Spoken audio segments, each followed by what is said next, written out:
कोकणातील प्रत्येक घडामोडींचे लाईव्ह अपडेट पाहण्यासाठी आताच कोकण कटा न्यूजच्या सर्व सोशल मीडियाच्या प्लॅटफॉर्मला लाईक, फॉलो आणि सबस्क्राईब करा.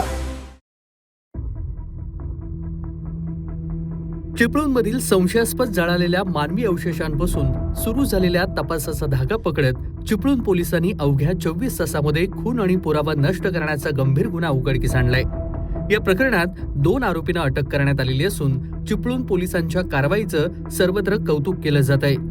दिनांक 28 मार्च 2026 रोजी सकाळी सुमारे 11 वाजण्याच्या सुमारास रामपूर येथील डॉक्टर रावराणे यांनी त्यांच्या आंब्याच्या बागेजवळील दरीत काहीतरी जळाल्याचा संशय व्यक्त करत चिपळूण पोलिसांना माहिती दिली. घटनास्थळी पोलीस पोहोचले असता तेथे जळालेल्या अवस्थेतील अवशेष, हाडांचे तुकडे, अंगठी आणि इतर साहित्य आढळले. घटनेचं गांभीर्य लक्षात घेऊन पोलिसांनी तात्काळ अधिक मनुष्यबळ आणि मोबाईल फॉरेन्सिक पथकाला घटनास्थळी पाचारण केलं होतं. वरिष्ठ अधिकाऱ्यांच्या मार्गदर्शनाखाली पंचनामा करून महत्त्वाचे पुरावे जप्त करण्यात आले. प्राथमिक वैद्यकीय अभिप्रायानुसार जप्त हाडे मानवी असण्याची शक्यता नाकारता येत नसल्यानं पोलिसांनी या प्रकरणाकडे खून आणि पुरावा नष्ट करण्याच्या दृष्टीनं तपास सुरू केला. त्यानुसार चिपळूण पोलीस ठाण्यात भारतीय न्याय संहिता 2023 अंतर्गत संबंधित कलमानुसार गुन्हा दाखल करण्यात आलाय.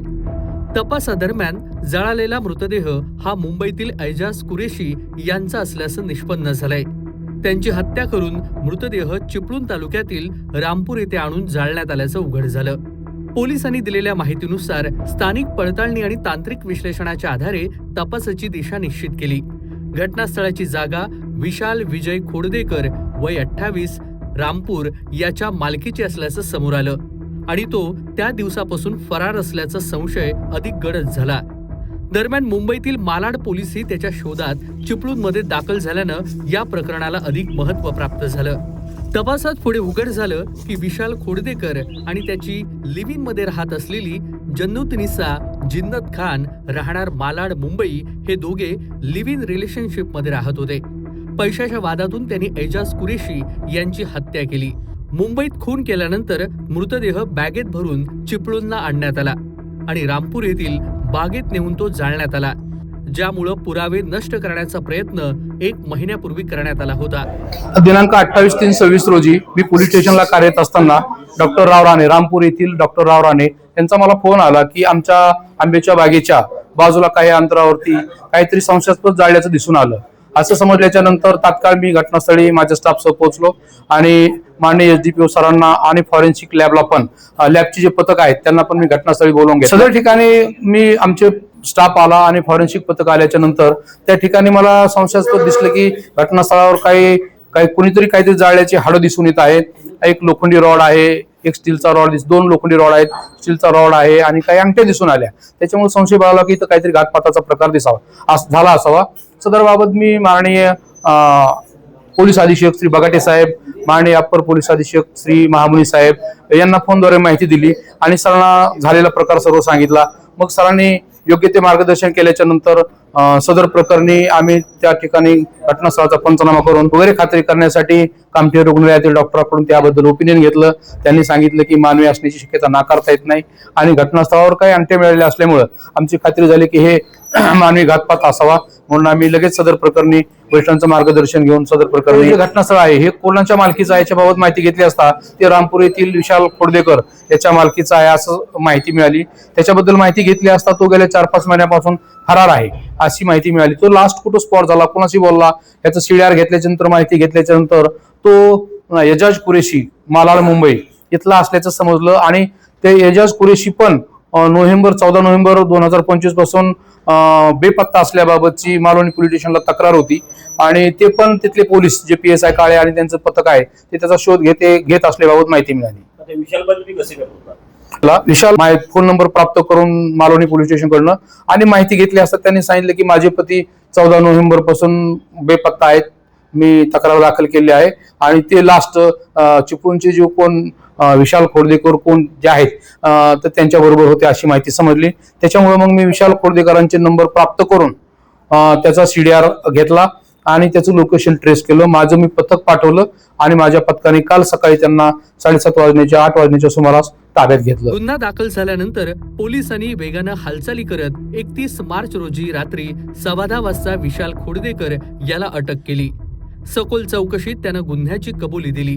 त्याच्या कबुली जबाबावरून जन्नतुनिसा खान हिचाही ह्या हत्येमध्ये सहभाग असल्याचं उघड झालं आणि त्यानुसार तिला देखील 1 एप्रिल रोजी सकाळी चिपळूण पोलिसांनी अटक केली. और ये जो उसका जो बॉयफ्रेंड था ये चिपलून से आया वहाँ से, और आने के बाद में उसने बोला उसको 1 करोड़ का कुछ गाला दिखाने का है करके। तो सुबह से लेके शाम तक मेरे हस्बैंड उसके साथ में ही गाला दिखा रहे हैं, और उससे पहले 3 साल पहले उसको वो लेडी को हैवी पे रखी। बीच में पैसा बोलते ऑनर के पास आया था, तो ऑनर दे रहा था पैसा, लेकिन वो उस टाइम क्या बोली कि मेरे पास दूसरा रूम नहीं है तो मैं नहीं खाली कर सकती करके, और वो ऑनर ने लगता पैसा कहीं और लगा दिया। तो उसके बाद में ये मेरे हस्बैंड के पीछे पड़ी कि मुझे पैसा दिलाओ पैसा दिलाओ।